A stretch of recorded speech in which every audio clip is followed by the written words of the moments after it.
Entertainment విభాగంలో బుల్లితెరలో అనేక రకాల షోలు, ప్రోగ్రామ్స్ నిత్యం వస్తూనే ఉంటాయి. అలా బుల్లితెర ప్రేక్షకులను అలరించే వారిలో యాంకర్ రష్మి కూడా ఒకరు. ఈమె గురించి ప్రత్యేకమైన పరిచయం అవసరం లేదు.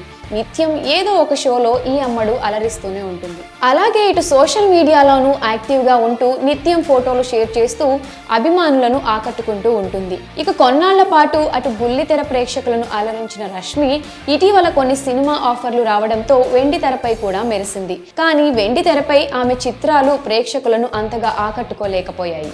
అలాగే ఇటు సోషల్ మీడియాలోనూ నిత్యం ఏవో ఒక రూమర్స్ తో అందరికీ హాట్ టాపిక్ గా మారుతూ ఉంటుంది ఈ అమ్మడు. ఈ క్రమంలో ఆమెపై వస్తున్న పోర్న్ సినిమాలకు సంబంధించిన విషయాలపై క్లారిటీ ఇచ్చింది రష్మి. బుల్లితెరపై ప్రసారం అయ్యే జబర్దస్త్ ద్వారా యాంకర్ గా రష్మి అందరికీ పరిచయమైన సంగతి తెలిసిందే. అయితే దానికంటే ముందు కూడా రష్మి పలు చిత్రాల్లో నటించింది. అయితే ఆ ఫస్ట్ థ్యాంక్స్ అనే సినిమాలో నటించినట్టు చెప్పింది. ఆ చిత్రంలో వినీత్ శ్రీనాథ్ హీరోలుగా నటించారని, అది పక్కా కమర్షియల్ మూవీ అని, 6 పాటలు ఉంటాయని, అందులో ఒక రొమాంటిక్ సాంగ్, డ్యూయట్ సాంగులు కూడా ఉన్నాయని తెలిపింది. కొన్ని కారణాల వలన ఆ సినిమాలు వచ్చింది వెళ్ళింది కూడా ఎవరికీ తెలియకుండా పోయింది. ఇక టీవీ షో ద్వారా యాంకర్ గా పాపులర్ అయిన తర్వాత యూట్యూబ్ లో ఆమె సినిమాలను ట్రెండ్ చేయడం స్టార్ట్ చేశారు నెటిజన్లు. అయితే సాధారణంగా యూట్యూబ్ లో వ్యూస్ కోసం రకరకాల థంబ్నెయిల్స్ పెడుతూ ఉండడం అనేది సహజం.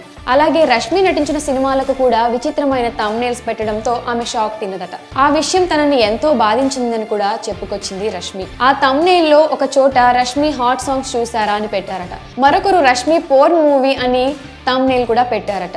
ఇక ఇవన్నీ చూసి తాను షాక్ కి గురైనట్లు, చాలా బాధపడినట్లు కూడా రష్మి ఆవేదన వ్యక్తం చేసింది. కేవలం వ్యూస్ కోసం అలా పెడుతున్నారని తెలిపింది. కానీ అవి వ్యక్తిగతంగా తనని చాలా బాధపరిచాయని పేర్కొంది. అలాగే తనపై వస్తున్న రూమర్స్ పై స్పందిస్తూ సోషల్ మీడియాలో చాలా కామెంట్స్ వస్తూ ఉంటాయి. అన్నీ అందరికీ నచ్చాలని లేదు. బోల్డ్ సీన్లు చేస్తే కొందరికి నచ్చుతాయి, ఫ్యామిలీ సీన్లు చేస్తే కొందరికి నచ్చుతాయి.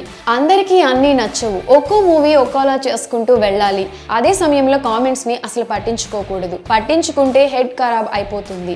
మన పని మనం చేసుకుంటూ వెళ్ళాలి అంటూ రష్మి వ్యక్తపరిచింది. ఇక ప్రస్తుతం రష్మి పలు చిత్రాల్లో, టీవీ షోస్ లో బిజీగా ఉంది.